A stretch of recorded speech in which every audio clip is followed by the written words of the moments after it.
Welcome to the Cohesion Podcast. Before we dive in, let me tell you about Simpplr, the AI-powered employee experience platform that's revolutionizing internal communications. Simpplr helps you build a vibrant company culture, transform your digital workplace, and boost employee productivity. Want to see how Simpplr can elevate your employee experience? Visit simpplr.com/cohesion to download our free guide on creating an engaging digital workspace. Hi, everyone. My name's Miriam Connaughton, and welcome back to the Cohesion Podcast. I'm the Chief People Officer at Simpplr, and I'm delighted to be joined today by one of my own community, one of my peeps here in the Chief People Officer world, Gianna Driver. Welcome, Gianna. Thank you for joining us. Thanks, Miriam. It's great to be here. We've got so much we can talk about, but as you and I were chit-chatting, we thought we've got to pick on something that's in the zeitgeist with us right now, and we kind of landed on what is a traditional term we've all gotten very familiar with, employee engagement. But there's a lot in the news recently. We'll make reference to it, I'm sure, about the recent Gallup report, but kind of a new twist on it. We want to dive in and explore, is that employee engagement era over in terms of that being the right thing to measure? Should we be looking at it differently? And if so, what replaces it? So lots of things to dive into. But before we get into that, we like our listeners to get to know our guests a little bit better. Maybe just give us the very, very Cliff Notes version. I know it sounds a little ominous, but you're a serial Chief People Officer. There's nothing ominous about that. But great and good career. Maybe just give people some sound bites of some of the kind of companies and roles that you've had. Yeah, well, so again, just so excited to be here, Miriam, and to spend time with you and to learn together and to just sort of, Sure. share knowledge with other people. So yeah, I'm Gianna Driver, and I've been in the HR people space for about 20 years, working at all different types and sizes of companies. So from small startups to large public companies, B2B, SaaS, enterprise companies, cybersecurity, fintech. I've worked in environments where we've done rapid expansion. And then, like probably many of the listeners, have also worked in environments where there have been contractions. And, through it all, one of the things that we like to measure as HR professionals is employee engagement. So I'm so glad that we are going to dive a little bit deeper into this topic today. For sure, for sure. And one of the things I love about when I first met you was just how generous you are in just sharing your perspective, being a sounding board. And so, I just feel like we're going to have one of those conversations and hopefully spread some learning out in the world, as you said. Just a little icebreaker question before we get into kind of the serious topic of employee engagement. As our listeners get to know you, what was maybe the last book you read, or maybe the last thing you binge watched if you're not so much of a reader these days? Yeah, Not having the time. So I do still read. I still like the paper books, like with Me pages. too. Me Um, too. And I'm currently reading Viola Davis's autobiography. Ooh. It's called Finding Me. I'm early on in it, so I don't have any aha moments yet. But Mm-hmm. it's a really intimate, personal account of her life and the Mm-hmm. experiences that shaped the actress, that we know in many feature films. Yeah, no, sounds good. Sounds good. Yeah, no, I'm with you. I still like that old-fashioned smell of a new book, especially old books from libraries, less so these days. I don't have time to go to the library, but certainly that new book smell. What do you do with your old books? Like once you've read them, what do you do with them? Because I'm still not sure. Do I donate them? Do I just put I them on the know. bookshelf? Like what do you do? And as I know what you mean. And as I've traveled and changed homes, I've held on to books because I love books. And for a while I would cart these boxes and boxes of books literally across the world with me as I moved. And then I thought, this is nuts. And so I've done a number of things. One is my local library to help raise funds for them. You can donate books and then they Yeah. sell them and make the money. So I do that periodically. I just pass them around, kind of with friends and family. And then every now and then, I just have to thin them out. And if you could see my home office setup right now, though, I have a microphone balanced on a stack of books. And I have a second screen balanced on a second stack of books as well. What do you do? What do you do? Well, so I do a mix of all of the above, right? Like if it's a book like Brene Brown's Dare to Lead book, which is just like it's so near and dear to me. I just the kernels of wisdom in that book are just incredible. That's one that I have my first copy, with doggy-eared pages and highlights and sticky notes and stuff. So that's something I'll keep probably forever. And then I've got the other books that they're really good, and then I do give them away. I will say it's rare for me to reread a book. I do occasionally, Yeah. right? But rare. I know what you mean. I do by accident sometimes. Like I bought the book and then I'm going traveling, so I'll download the ebook because something catches my attention. Oh, I haven't read that one. And then I'm literally like in the first 10 pages and then I'm like, oh.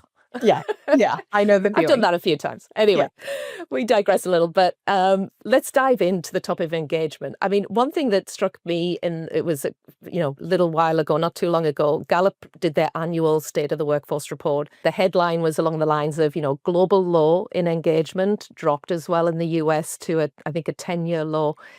I mean, did that strike you? I know we've chatted, you read it too. I mean, was that like, gosh, what's going on that we just can't get engagement right? Yeah. Well, first of all, one thing to note is that it's typically the hyperbolic stats that are newsworthy, quote unquote, right? So let's keep that in the back of our mind, because if everything was great and wonderful, then it wouldn't be interesting, likely, right? So kind of, take some of these things with a grain of salt.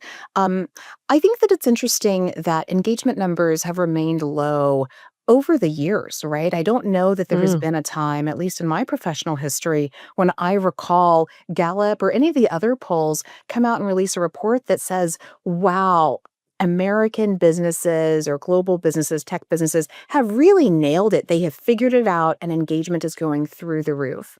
And so I think it's a combination of where we are right now as a society and world at this moment in time. I think it's a combination as well of what are we measuring? Are we measuring the right things? How are we measuring that? Are we giving disproportionate voice to those who are discontented or disengaged? Right. So I think it's it's a multifaceted problem. I don't think it's just a simple, easy answer. No, for sure. And you're so spot on about the headlines, because I remember it was 5 years ago and we were in the depths of COVID at the time, and their headline was global engagement at all-time high.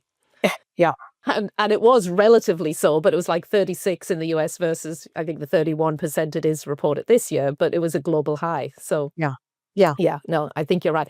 I mean, I think it's so interesting in what you said. It's like we pull those stats out of the air in these kinds of reports, but should we be measuring something differently? Because an engagement score is just that. It's like, here's your percentage of engagement, but it doesn't tell you an awful lot. hmm I mean, when you think about where we should be going with engagement, what are some of the things that we maybe should be thinking about a bit differently?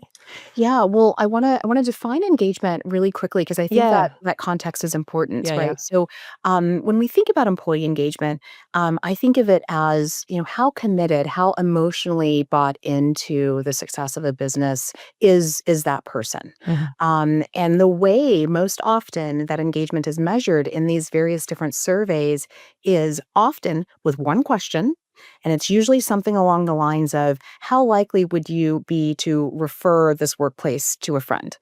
Right? And so it's, like depending on 5-point scale or what, like very likely, likely, neutral, or not like, et cetera. And so it's interesting to me that we create entire narratives based off of one question that can be interpreted many different ways. Now, of course, different survey tools may ask the question slightly differently, and some survey tools do ask it, through a variety of different types of questions. But I think it's an important, Mhm. piece of the pie there. I get excited when I think about tools that allow us to measure engagement in real time, right? Mm. Because when we start looking at engagement surveys, the moment the survey closes, it starts to become dated, right? Because engagement and how someone is feeling about their overall employee experience changes from day to day. It could be based off of events that are happening. It could be if a company has mandatory return to office mandates, or it could be any number of different things. And so I think first and foremost, let's acknowledge that ideally we're able to have tools that allow us to understand employee sentiment in real time.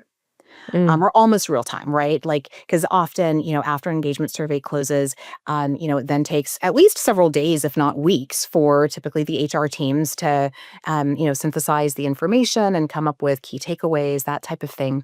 We're starting to move to a place where there are tools out there that allow employers and HR teams to get a sense for, uh, how proactive someone is at at emailing. Are they on Slack, right? Like there is sentiment analysis. It's not big brother, big sister sitting over your shoulder type of thing and monitoring everything, but you can through broad strokes start to get a sense for, okay, the languaging here is indicative of someone who is highly engaged in their solution seeking, or the languaging and the lack of engagement could indicate that these people are not really feeling motivated and excited to find creative solutions to problems. And you touched on something there, and I'm with you. I think one of the promises of all the tech that we have available to us now is that kind of more real-time, multi-source Yes. data. But you touched on the big brother, big sister thing. I mean,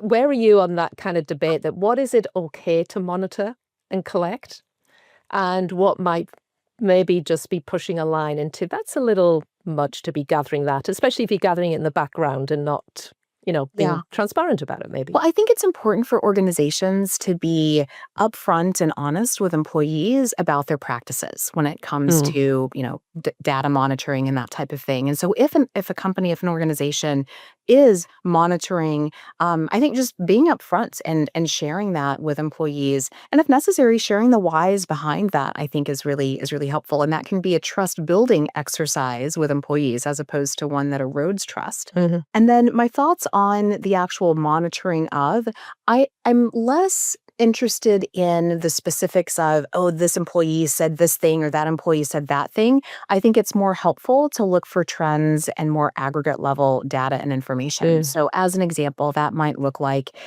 through the monitoring, if you will, for lack of a better word, if we start to realize that there's a less than ideal engagement level in a particular department or underneath a particular manager, that could allow us on the people team to be proactive in understanding why. Mm. Right? Does that manager need additional training? Is that manager receiving the appropriate information so that they can effectively manage and inspire and lead their teams? Right? There could be any number of different things. So these tools exist, I think, to help us be more effective, not so we can point out flaws Mm. and catch somebody.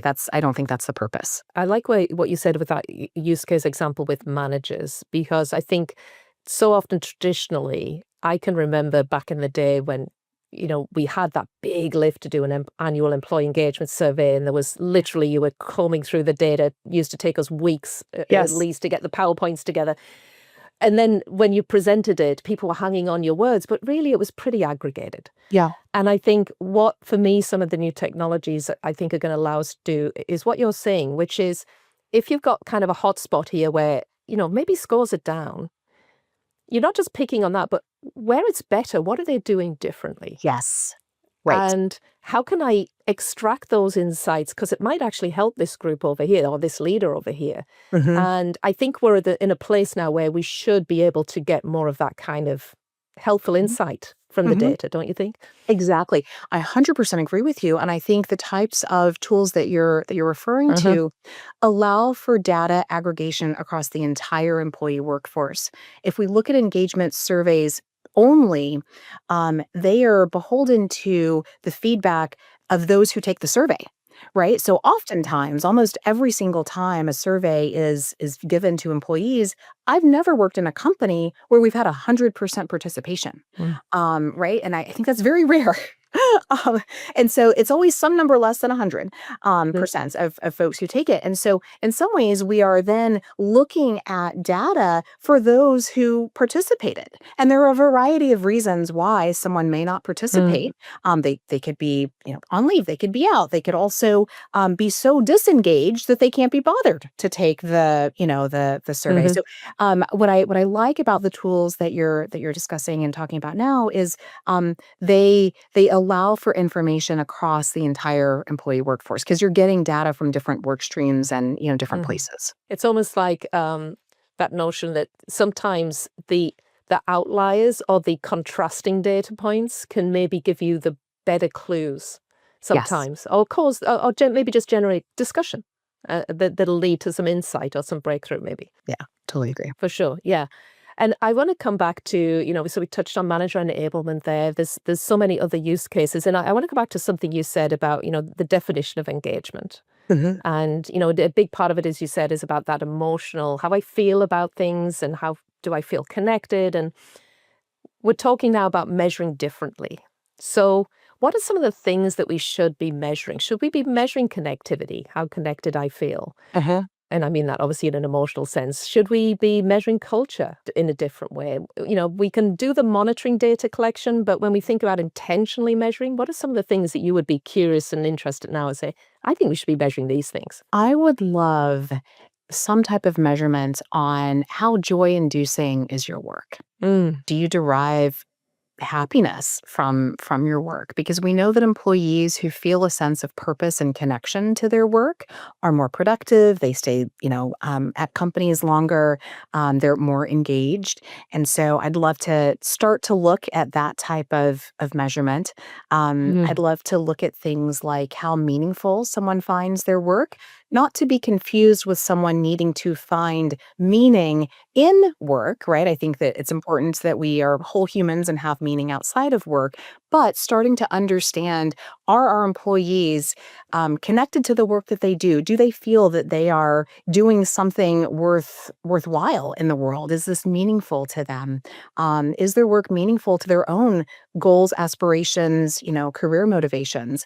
And right now, a lot of what we do comes from the stance of the employer. And there's nothing wrong with that. But I think also starting to measure information from the perspective of the employee would be very helpful too. Yeah, I get what you're saying with that. I think a lot of, again, the traditional ways we measure were just that push out the questionnaire.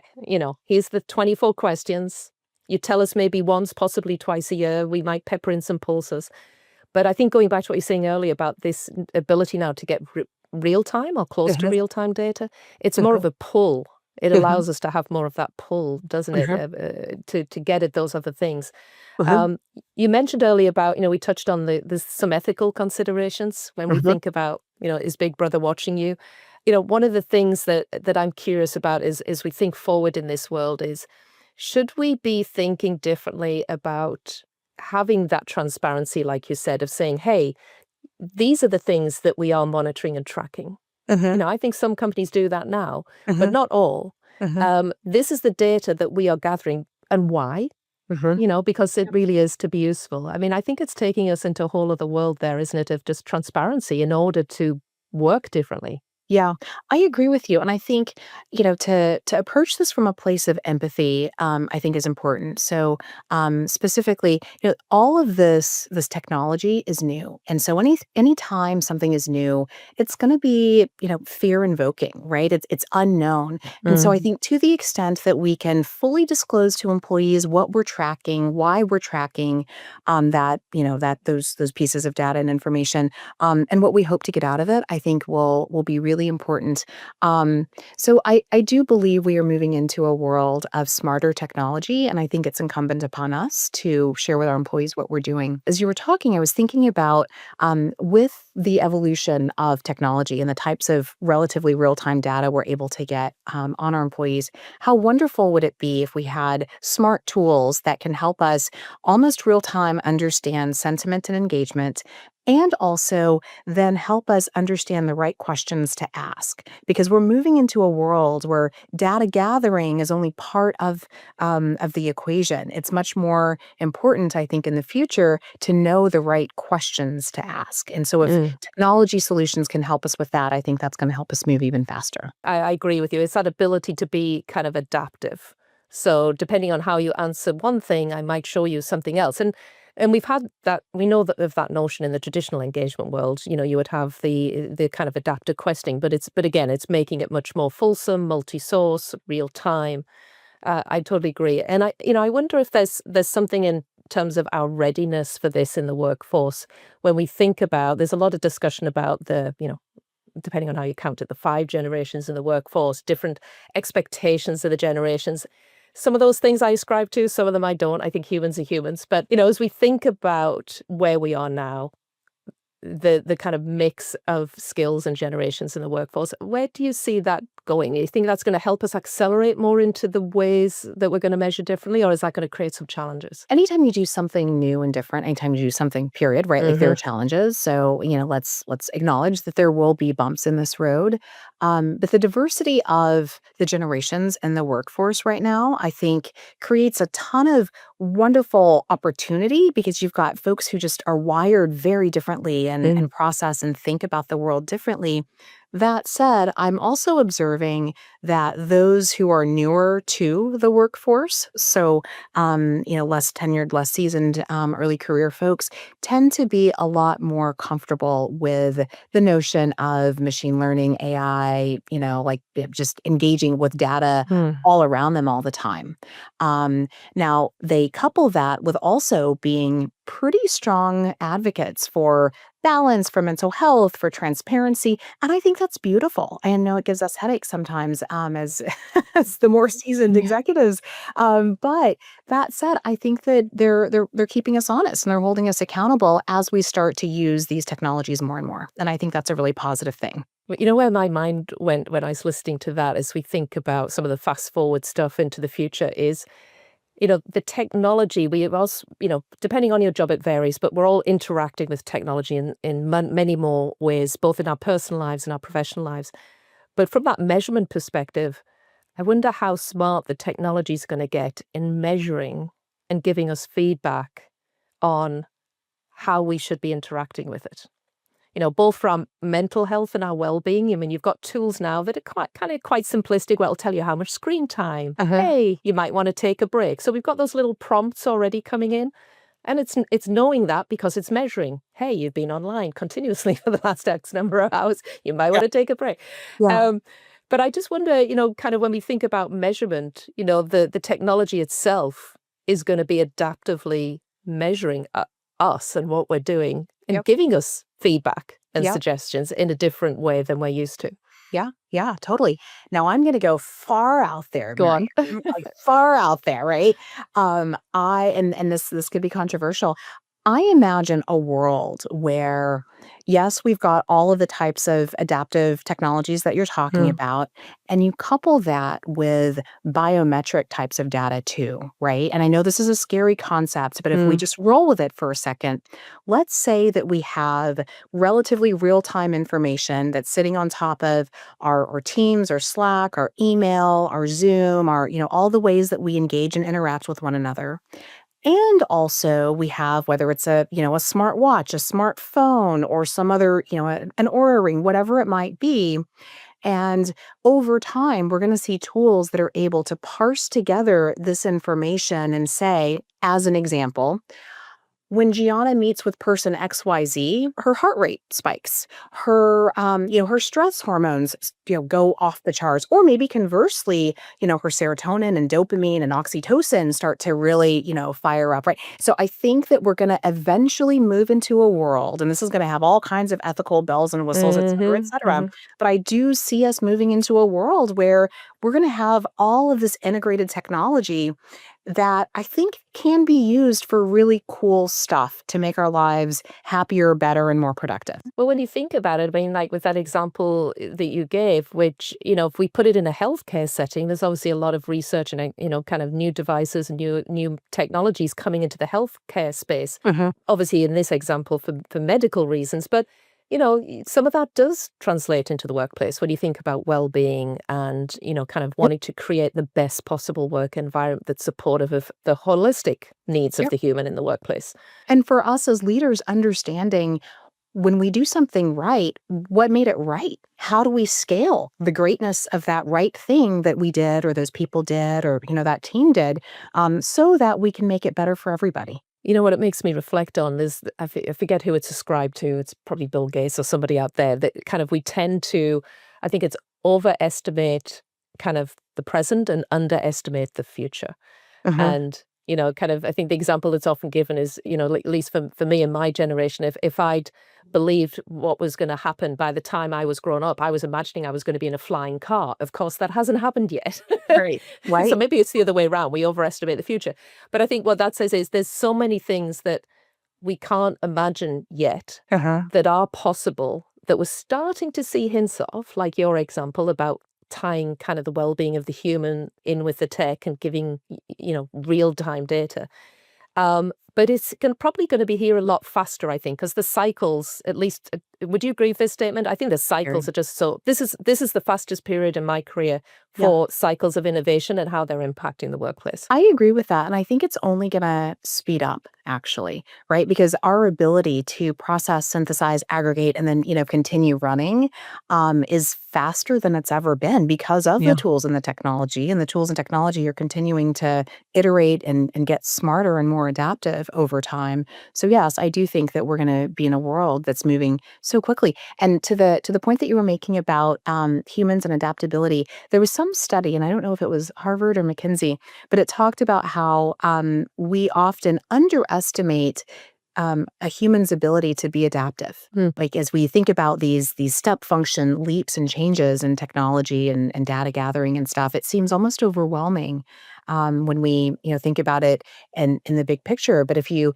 take a couple deep breaths and just sort of settle into it, it's like, no, humans are pretty adaptive. The things that we're able to do today were unfathomable 100 years ago, let alone 200-300 years ago. I think adaptive and kind of resilient. If we think about, we were mentioning a moment ago there about kind of sometimes it's helpful to look at the other side of, positive engagement data, to look at the, what does disengagement tell us? Or what are some of the outliers on either side? We know that humans can seemingly thrive in what, an outsider might look at and say, well, that doesn't look like a very healthy environment. Yet the business is doing well. They're still attracting talent. They don't necessarily have to be in the top 100 companies to work for list. So, there's something maybe about, again, it's maybe just that we're measuring the wrong things, and we as humans actually are more adaptable, and it's more about finding your environment. I think understanding yourself and understanding the types of environments that work for you, that are going to allow you to thrive, is really important. I also think it's meaningful to look at data over time. So in other words, if we look at data at a specific moment in time, things may seem wonderful, people are highly engaged, et cetera. But let's look at that over time. And I'm going to, again, be a little bit instigating of probably some big feelings here. But with, like the Elon Musk effect, right? Like you could argue that with the pressures and, the fear factor and all of that, many folks might be high performing at a moment in time, but I would argue if you look at that over a series of cycles, whether that's, quarters or years or whatnot, I don't know that those ways are truly lasting and sustainable. Yeah, no, definitely that sustainability question. But again, if I play a devil's advocate, what might be right for now and for the right period is the right answer for that organization. Might not fit the conventional norms of what we think of as a high performing or high engaged environment, but it's it's just about what's right, because and the way I look at it, tell me if you agree with this or not, is I always think culture should follow strategy, not the other way around. We say culture eats strategy for lunch and all that kind of thing. That just says that it's super important, which it truly is. We all know that. We all got the scars and the stories to tell on that. But, when we put that into measurement, culture isn't an entity on its own. It exists because of what you do as a business, how you operate, the impact you're trying to have in the world, all of the above and much more. So when we think about, like you mentioned, the Elon Musk effect, there's lots of different ways to be a successful organization. Question mark, how sustainable is it? But should we be measuring differently with that in mind? I would say yes and. Right, to what you're saying, because I think that, yes, I agree with you. Like, if the culture eats strategy for breakfast, all of that kind of stuff does just, reiterate the importance of culture. I think there's something to be said about being intentional to craft culture so that you become the organization that you want to become. So if we take it back to employee engagement, if we understand the traits, characteristics, operating norms of those who are highly productive in our organization and highly engaged, let's then try to take away and extrapolate those nuggets so that we create that culture and that environment across all of our different teams. Right. And so I think that's where using the tools that we have to be very intentional with culture creation becomes helpful for the winning, sustainable winning organizations. Yeah. And I think going back to, your kind of illustration of, there's kind of some companies that might, have more challenging cultures, shall we say, workplaces. We do know, and the data is very, very consistently going back in time, that certain types of cultures are very predictive of higher attrition. Yes. Yes. It's not a one size fits all, but there are certain things, we know certain things correlate very, very strongly with attrition. And I know that's something that, we in the HR world monitor always very closely. Yeah. Yeah. Well, and I think to the extent that we're able to have tools that alert us, right? Like the Amber Alert, right? Like we've got, something going off that needs almost immediate attention in this area, I think is really important so that we can get in front of it. For sure. I mean, yeah, what you alluded to there, that notion of predictive analytics. I mean, I can remember, going back, going to date myself, like 15 plus years, Yeah. big thing was about big data and everybody's talking about predictive analytics. I feel like that hasn't quite arrived yet. I think we're on the cusp of it, like you're describing. But I mean, what you'd said is that to me would be predictive analytics. Well, I think as soon as we start to get to a place where we're becoming more predictive with our analytics, the volume of data we have to then analyze becomes greater. And so then the predictive analytics engine needs to then evolve and morph and stuff too. So I don't know that we'll ever fully arrive and get there, just given the speed with which we are iterating and creating more data to be analyzed. Totally agree with you. I think just that sorting process of getting the signals from the noise. Yes. Let's be honest, that's where AI is going to come into its own. Yeah. That ability to ingest large data sets and over time learn and find the patterns that are the important, insightful patterns. And that's the power of it, right? Is to sift through the noise. Because I don't know about you, Miriam, but I do get overwhelmed by just the plethora of information and data. I mean, it's overloading, right? Like to just, it's coming at us all the time. And then I eventually sometimes find myself in a place of not knowing what pieces of information should I be focused on, or is this a red herring, right? Because, without technology and AI solutions, it's easy to get, caught into a spiral of really digging deep into this one area when actually it was just a red herring. It's not really meaningful information. Humans can hallucinate the same way the AI can hallucinate. Yes. Yeah, sometimes. Totally. Totally. No, I totally get what you're saying. So we've dipped a toe a couple of times here into the, what AI can help us do, or at least dream about. So it's not all here yet. But there's broader questions as we think about all of this topic of measurement, bringing AI into it, kind of bringing the human much more into the measurement cycle. Yeah.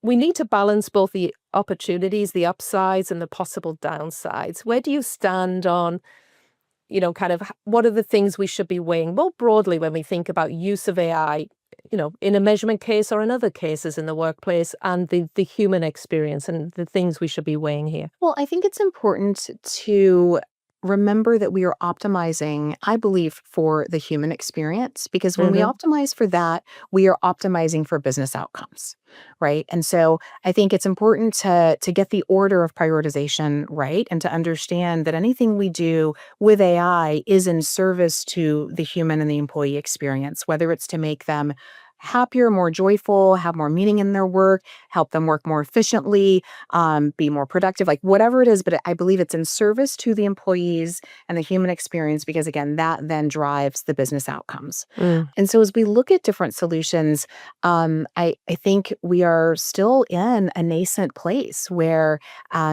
figuring out which solutions and tools to have is something I talk to a lot of HR leaders right now who are struggling with that. Do I buy a one, box platform solution over here that's going to sit on top of everything and integrate? Or do I have like this solution here and that solution there and, another solution over here? So I think we're starting to get to a place where with the data overload, I don't know that there's a silver bullet solution. I think it's a better approach to say, okay, in our organization, what type of experience do we want our employees to have? What are our pain points that's inhibiting them from being happy employees who are engaged and highly productive? Is it that they feel they don't have the right tools because, like they're not able to run quickly? Is it that that we don't have any tool, so I think that's where the conversation begins. I like how you put it. If you start from the perspective of, which I do believe is a higher order purpose of HR, is what is that human experience in the workplace, and how do you optimize that and maximize that to the good of everybody, all the stakeholders? Then you can't go far wrong. But if you start with that, like you said, then how you leverage the technology, how you deploy AI, and what use cases should follow, but not lead. And then I think when there's clarity around that, it's important for leaders in organizations to come together to say, here are what we say in our organization are acceptable uses of AI and how we Mhm. strongly encourage our employees to use AI. And here are things that are outside of what's acceptable. Mhm. And I don't know, again, that there's an absolute right or wrong. I Yeah. think this is going to be highly specific to individual organizations. But employees need guidelines, just like AI needs guidelines. I think it's our responsibility to create those guidelines for employees and to update those guidelines regularly as the information changes and shifts and moves. No, I couldn't agree with you more. I think I've really started to shift my perspective now on any tech I'm looking at, bringing into our environment, is start with that human experience. What does it do to the human experience? What is it trying to solve for to make us more productive, Yeah. make it easier, Yeah. whatever it is, and then work back from there. Yeah. It's if you put the human at the center, you're not going to go far wrong. How often, Miriam, I'm curious, how often have you gone down that path, adopted some type of a solution, with Mhm. an AI solution, whatnot, and had the best of intentions and then said, oh, no, actually, what didn't quite fit the bill. So we're going to retire that solution. Yes, and I think increasingly so because every package that you buy, whatever software you buy, and we all know that in HR we're guilty as any function of having lots of different applications. They're all now, if they hadn't already, as you're talking to them about renewals, they're like, hey, we want to show you all this workflow automation we got. Hey, we want to show you this chatbot we've got, which is great and good for their application. But I always step back from that and say, okay, but what's that do to the user experience? Because I don't want to now make it more complex for the human who's experiencing all of this. And how does that fit into me creating more of just a seamless, unified experience? And I think that for me is one of the greatest challenges of our time is how do we make sure that we're not inflicting all of these different AI tools that they're supposed to make our life easier, Yeah. but really we're creating more complexity or we run the risk of more complexity.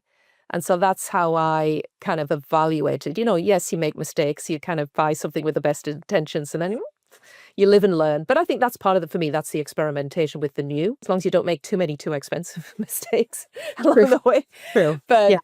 you're going to, and also the pace of innovation piece of Mhm. it as well that Mhm. you were mentioning earlier that for me, we've got to place our bets because you can't hang back and wait and say, oh, yeah, we'll update that eventually. So you're going to have to just jump in and, we're going to make some mistakes and all of that. But again, if I come from the place of saying, how is this going to fit overall in the user experience, then I'm going to suboptimize some things because news alert, the world isn't perfect. You have to make compromises. But as long as I'm keeping that human experience at the center and I'm trying to optimize it as much as possible, then I'm going to get better outcomes. I don't know. Does that resonate with how you've kind of made those kind of evaluations? Yeah, no, it absolutely resonates. The thing that I was going to add to that is I think as you're adopting these new solutions, going back to full disclosure with employees and letting them know here's what we're adopting, here's why. Mm-hmm. And also, I think that helps to get their buy-in so that Yeah. they're open to and using the tools.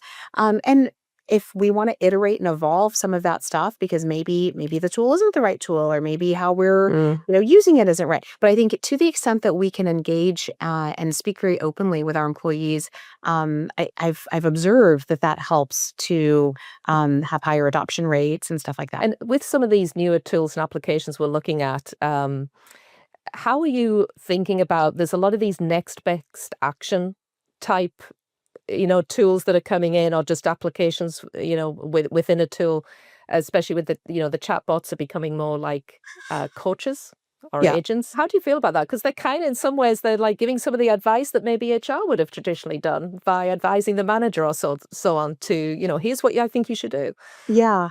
I think it's important that they're trained well, Mhm. right? And so I'm not one to say no to extra help, right? Like if there's a tool that's going to aid employees when they need it and perhaps even be more real time than Mhm. an HR business partner or HR coordinator could be, that's fabulous. Let's make sure, though, that the tool is truly trained and knows its limits. Because sometimes, as we know in HR, you might have someone who asks a question And sometimes the answer isn't always super clear, right? Like it takes a human Yeah. who can discern and be rational and understand risk and cause and effect and all this other, gray hmm territory. And so that's where I would want that chat bot or that chat agent to say, great question. That's beyond the scope of my ability to answer. I recommend emailing this person or waiting until, like whatever, right? So I think again, I'm all for having tools help us be more efficient and effective, but let's make sure that that there are the appropriate boundaries and guardrails there. Yeah, no, I agree. I think it's a little bit akin to me to, back in the day when we were starting to think about our HR service delivery and self-service tools were becoming much more available to us. You had those escalation procedures, Yeah. those if-thens. Okay, so these questions get answered through self-serve, but if this happens, then it gets pushed to that next level.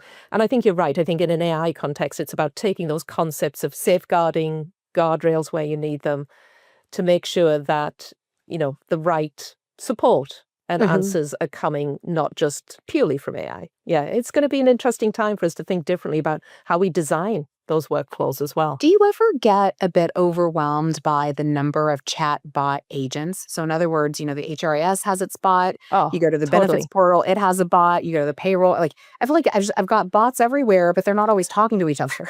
Could not agree with you more. That's been I've long kind of had this fear. I'm an optimist about the future and I'm an optimist about technology, always have been. But I think we've got to be alert to what we might inflict on ourselves by accident. And I think that's one of them, which is we're trying to make our lives more productive and easier. But I think we're at that stage now. If depending on what applications you've got, every single Right. application, Right. not just Your in applicant HR, tracking system, like yeah, everything, little your CRM system, like everything. yeah. And so I think that's why I go back to the human experience. I think for me, where this is going is we've got to think about how do we unify, simplify that experience. And I think what we're going to end up with, and I think you can start to see this already with some of the applications that are out there in the world, is having kind of like supervisor agents, Hmm. a Yeah. hierarchy of agents. Oh my Yeah. gosh, they're taking over. But, there's that supervisor agent that is, I don't need to see all the agents you're talking to in the background. I just need my agent that I can go to. From an employee perspective, I know where to go. You're not making me guess. Because rather than go to your AI agent for the applicant tracking system and the payroll system and the benefit system and all of the different things, right? If you had one agent, one primary entity that you went to who connected and chatted with all of the others, yeah, like that would be a much more useful employee experience, especially if they eventually learned, like your preferences, your communication Exactly. style, all of that. And I think that's definitely part of the promise is it's that it's contextual AI down to the individual. Like you're Yeah. saying, it's kind of knowing you. And I think that's definitely where we should be going, because otherwise we risk inflicting that doom scenario on our poor employees out there. Take a Yeah. guess. Which bot do you want to ask the question to today? It's like, which parent do you want to get the right answer from? It's like, Yeah. go ask Yeah. your favorite bot and it'll give you the answer that you think you want. You've got like the yes bot over here and like the no bot that There you always go. tells everybody no and they can't do it. I can see some terrible things happening in that kind of scenario for sure. But yeah, Yeah. but again, I think with the right kind of guardrails, thinking about it, think about the human experience, like you're saying, and coming full circle to where we started this conversation at the top, thinking about engagement. I think already we've just expanded the remit to think about, well, what are we measuring or what should we be measuring differently? I mean, we've got all the way from traditional engagement to every experience that touches an employee, Mhm. including how they go seek information themselves. Mhm. All of that really is the richness of what we should be measuring, isn't it? And looking for those signals in the noise that you were referring to earlier. I agree with you. And I think pretty soon it will be a very antiquated solution to send out an engagement survey. I think we are, very, very quickly moving into a Mhm. world where employee engagement is very multifaceted. It's not just 3D, it's 4D, it's 5D. We're really immersing ourselves into the employee experience and understanding the experience they're having in real time, the drivers for disengagement, the drivers for joy, the drivers for Mm. productivity, and then coming up with programs and tools and solutions that are going to help us have the outcomes we want. And that is really exciting, I think. That is the power of this moment in time. 100% agree. So I think that's a really optimistic note to end on. So to all the tool developers out there that are helping us measure, please listen in and take note. And thank you for what you're doing, all of you amazing tool developers out there. Absolutely. This has been great, Gianna. I could talk all day, but we don't have all day, unfortunately, to keep chatting. But before we go, we let our audience know if they'd like to connect with you and chat in the future with you. How do they reach out? Yeah, I mean, LinkedIn is probably the best way, Yeah. right? I know that's how many of us connect with each other and stay in touch. So yeah, just look me up, Gianna Driver on LinkedIn. Absolutely. It's always a pleasure, Gianna. I always take away some new ideas, some new ways of looking at the world. Thank you so much. Really appreciate the conversation today. Thank you. Thanks, Miriam.